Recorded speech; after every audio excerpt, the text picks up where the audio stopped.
આજે આપણે વાત કરવા જઈ રહ્યા છીએ કે એવા વિષય પર જે દરેક આંતરરાષ્ટ્રીય મુસાફરો માટે અત્યંત મહત્વનો સવાલ છે।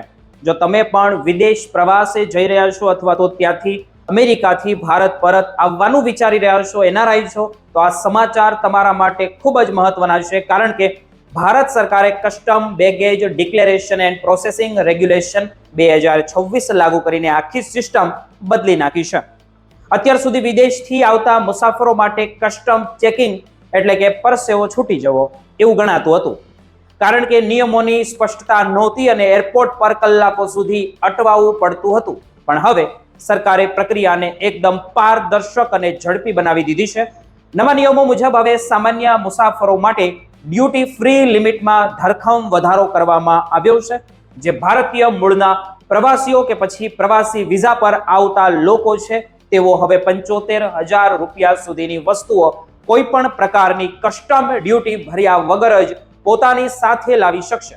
આ મર્યાદા પહેલા કરતા ઘણી વધારે છે, એટલે કે તમારી અંગત વસ્તુઓ જો આ કિંમતની અંદર હશે તો તમારે એક પણ રૂપિયો ટેક્સ આપવો પડશે નહીં।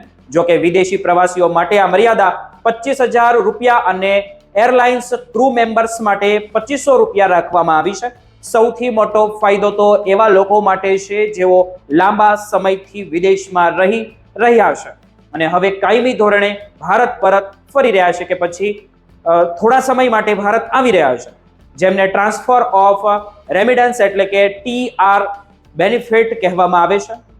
તમારા વિદેશમાં રોકાણના આધારે છૂટછાટ નક્કી કરવામાં આવી છે। જો તમે 1 વર્ષથી ઓછા સમય માટે વિદેશમાં હતા તો 1.5 લાખ સુધીની છૂટ મળશે।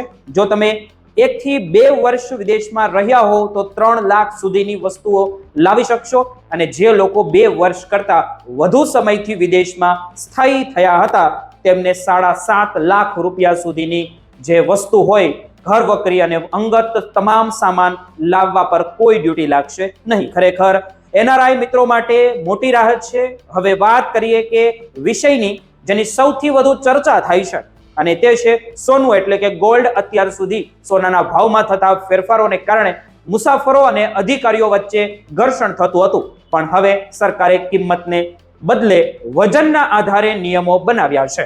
જે ભારતીયો 1 વર્ષથી વધુ સમય વિદેશમાં રહ્યા છે તેવા પુરુષો મુસાફરો 20 ગ્રામ સોનું અને મહિલાઓ 40 ગ્રામ સોનાની ખરીદી કે પછી દાગીના કોઈ પણ ટેક્સ વગર લાવી શકશે।